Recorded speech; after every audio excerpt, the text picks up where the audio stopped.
Bienvenue dans Objectif Tech, un podcast de Capgemini France. Bonjour à toutes et à tous et bienvenue dans Trajectoire, l'émission du podcast Objectif Tech qui raconte la transformation numérique des entreprises à l'ère de la convergence des technologies. L'intelligence artificielle va-t-elle tuer l'art ? Ou est-ce qu'elle va au contraire libérer une créativité sans précédent ? Aujourd'hui, on arrête de spéculer sur l'IA et on regarde vraiment ce qui se passe quand un créatif utilise ces outils. Parce que non, ce n'est pas de la magie et non, ça ne fait pas tout seul. Mon invité, Julien Impératrice, alias Sharp Delusion, utilise quotidiennement des outils d'IA dans son travail de création. Il va nous raconter la réalité derrière les prompts, les heures d'itération, les choix artistiques, mais aussi les questions éthiques.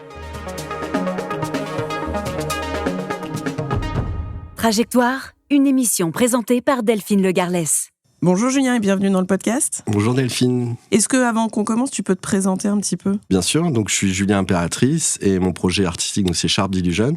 Pour un peu donner du sens à ma visite, donc je suis spécialiste en intelligence artificielle et je suis aussi artiste, mais j'ai toujours eu un peu une double vie, on va dire, d'artiste et aussi de créatif.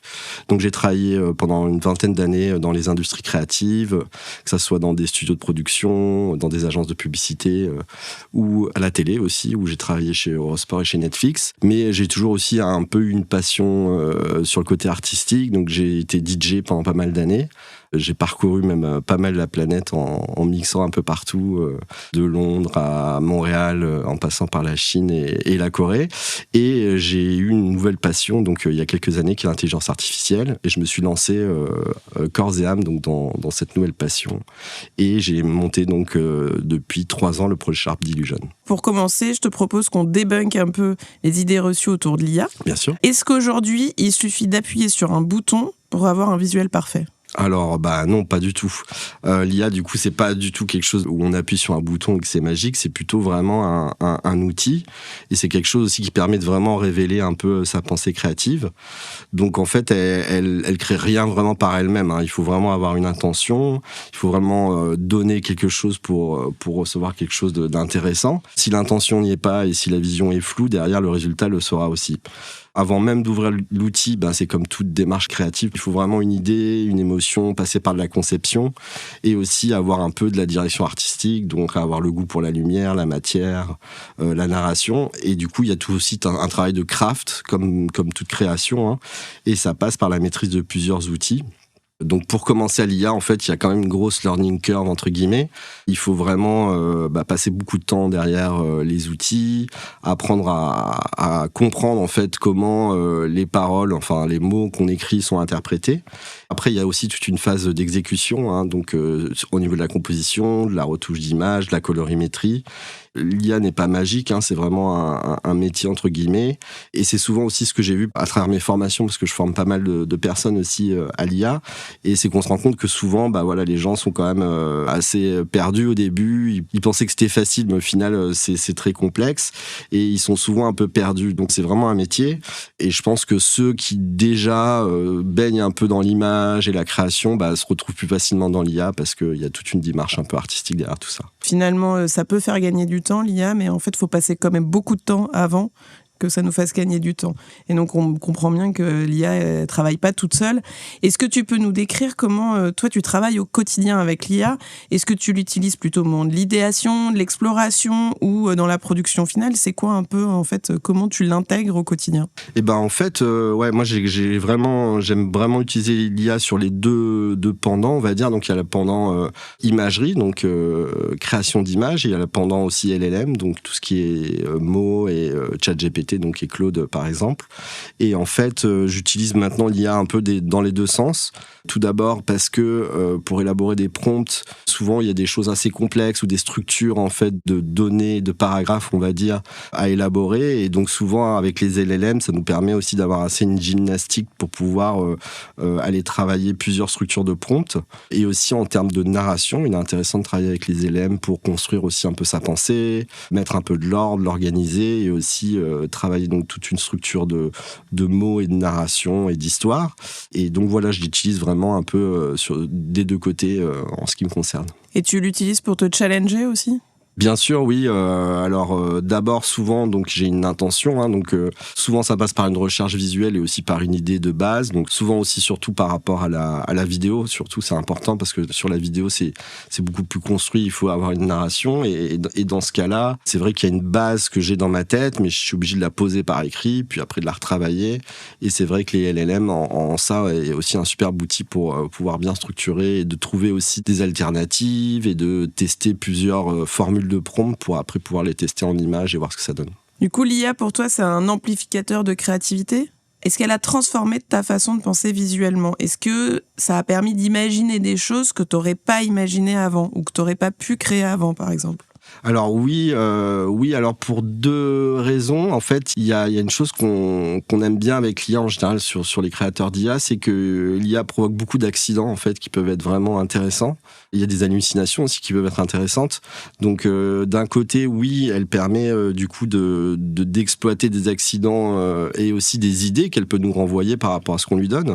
Donc ça, c'est super intéressant. Et aussi parce que finalement, ça peut être un compagnon de création dans le sens où comme c'est un assistant et que on peut discuter avec elle, ça permet aussi de se challenger soi-même en lui demandant de se challenger soi-même, en gros, et aussi de la challenger elle pour qu'elle pousse plus loin le raisonnement qu'on a.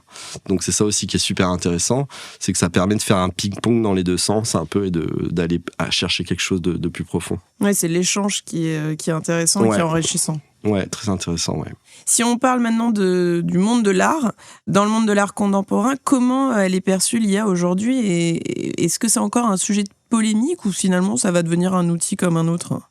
En fait, c'est encore très polémique au niveau de l'art. Dans l'art contemporain, en gros, je pense qu'on reste encore beaucoup ancré dans l'idée, le concept et la démarche artistique, alors que l'IA, des fois, peut être que très visuel. Je pense que l'art contemporain se rattache encore vraiment avec ce que l'on va raconter. Et aussi, ce qui est complexe avec l'IA, c'est que ça bouscule beaucoup de repères en termes de la notion d'auteur, du geste artisanal, de la rareté. Donc, il y a beaucoup d'artistes qui ont peur qu'on passe, on va dire, d'un art de la réflexion à l'art de la production et que du coup on rentre dans une logique de rendement, ce qui n'est pas du tout le cas de l'art contemporain. Et c'est vrai que dernièrement avec l'IA, il y a une dimension qui tourne pas mal autour du productivisme et de l'image générée, le fait qu'on puisse être plus rapide, plus prolifique, mais en fait justement c'est la manière dont on va l'utiliser qui va être vraiment intéressante. Et c'est ce qui se passe souvent donc dans l'art contemporain, c'est qu'en fait tout est une question de recherche, de narration, de qu'est-ce qu'on veut aller dénoncer ou de quoi on veut parler. Et c'est là où il faut pouvoir utiliser, bien sûr, l'IA dans cette démarche pour rentrer dans cette catégorie, je pense, d'art contemporain, rentrer en résonance, en fait, avec ce milieu-là. Oui, tout dépend de la démarche artistique associée, finalement, à la création. On voit aussi partout sur le net des images dans le style graphique, par exemple, des dessins animés des studios Ghibli. Où est-ce qu'on place la limite finalement entre inspiration et copie avec l'utilisation de l'IA ? Pour moi, tout ce qui est question Ghibli, etc., c'est plus le fait qu'on observe un phénomène un peu culturel qui est un peu l'art du même, c'est-à-dire qu'on réitère sans cesse sur des codes visuels qui sont déjà connus, et donc il y a beaucoup de gens qui utilisent ces univers-là et ces images existantes pour pouvoir en fait se les réapproprier et bénéficier de plus, on va dire, d'exposure et de visibilité en utilisant des codes visuels que tout le monde connaît pour pouvoir émerger. C'est le fait de surfer sur la pop culture qui est intéressant dans ce cas-là, mais pour moi, c'est pas forcément de la création originale en vrai. Et c'est là où je pense qu'il y a une différence à faire, c'est que il y a des gens qui vont copier. Bon, tout le monde le sait, c'est pas quelque chose de très noble. Il y a des gens qui vont copier, mais pour surfer sur ce phénomène de mème et pouvoir faire de la visibilité. Et d'autres, me concernant, par exemple, où je suis pas trop dans cet univers-là et je préfère justement aller chercher quelque chose de plus visuel.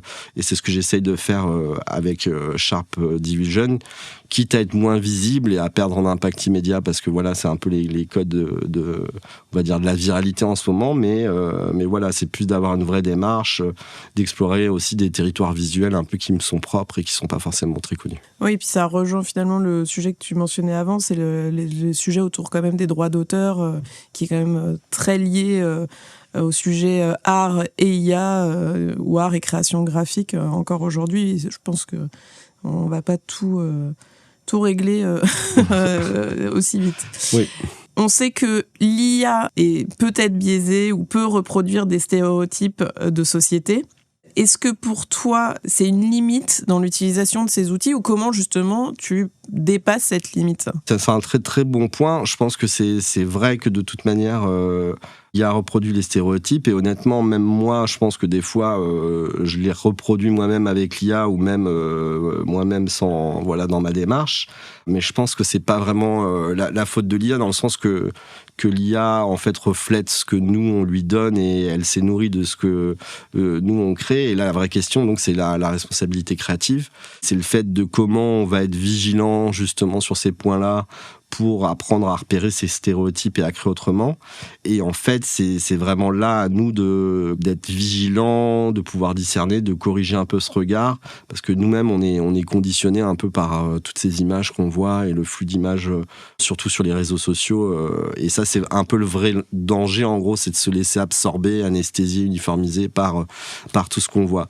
Donc, le rôle, en fait, je pense, de l'artiste, c'est vraiment d'essayer de devenir un peu imperméable à ça, d'être lucide et d'essayer d'avoir un regard un peu plus juste et de faire attention et justement de maîtriser l'IA pour essayer de dévier de tout ça et de créer des choses plus justes et moins stéréotypées. Oui, ce que tu m'avais dit avant, c'est que par exemple dans la créa, dans la pub, finalement ces biais, ils existent depuis bien avant l'IA. Oui. Et qu'ils continuent quand même à perdurer autour de la minceur, de la peau parfaite ou ce genre de choses. Et que finalement, l'IA elle peut permettre aussi de questionner tous ces biais. Oui, en fait, c'est comme elle nous reflète un peu ce qu'on lui donne. Je pense que de voir justement ses corps minces, ses peaux complètement aseptisées, on va dire, ça permet aussi de nous remettre en question vis-à-vis de tout ça et aussi de voir qu'elle nous reflète en fait une image de la société qu'on véhicule un petit peu, malheureusement. Et pour finir, Julien, si tu devais donner un conseil à quelqu'un qui veut se lancer dans la création avec l'IA, ça serait quoi ? Je dirais que justement, faut pas appuyer trop vite sur le bouton. Et que justement, l'IA peut donner l'illusion que tout est facile et que tout est instantané. Avant de demander quelque chose à la machine, ce qui est important vraiment, c'est de savoir ce qu'on veut dire et ressentir et ce qu'on veut transmettre aussi. Donc pour moi, l'IA, elle amplifie surtout notre intention, mais elle la remplace pas. Et si, en fait, notre regard est flou et qu'on n'a pas les idées claires et qu'on n'est pas capable aussi d'exprimer des émotions, on n'arrivera vraiment pas à faire quelque chose d'intéressant. Il faut comprendre derrière des belles images, il y a des dizaines d'essais, il y a vraiment un bagage visuel, des références, un rapport à la beauté, une curiosité qu'on a en soi qui est très, très, très importante. Il faut quand même accepter une certaine lenteur de réflexion et d'être prêt à faire de l'itération, de la recherche et d'exprimer vraiment quelque chose de personnel et d'exigeant et d'avoir toujours un peu notre bagage propre à transmettre via l'IA. Oui, et puis comme tu le disais, c'est aussi tester pour voir comment l'outil fonctionne et comment il comprend les mots, comment il les analyse, ce qui en ressort. Et puis, en effet, peut-être prendre le temps, tout simplement. C'est pas automatique. Oui, exactement, prendre le temps et réfléchir à ce que l'on veut faire et transmettre. Merci Julien d'être venu dans le podcast. Merci Delphine, merci de m'avoir invité. Et d'ailleurs, si Julien est ici aujourd'hui, c'est pas un hasard. Pour tous ceux qui rêvent de voir à quoi ressemblent ces illustrations, je vous donne rendez-vous sur le site de Capgemini pour découvrir notre livre dédié à l'impact de l'IA sur le secteur du luxe. Ça s'appelle L'IA invisible et toutes les illustrations ont entièrement été réalisées par Julien. C'était un super projet. J'étais ravi de travailler avec toute l'équipe sur ce sujet et c'était vraiment, vraiment chouette de travailler là-dessus. Ouais. Les visuels sont super. Merci beaucoup. Merci à toutes et à tous de nous avoir écoutés. N'oubliez pas de vous abonner à Objectif Tech sur votre plateforme de streaming préférée pour ne manquer aucun épisode. À très vite pour une nouvelle émission.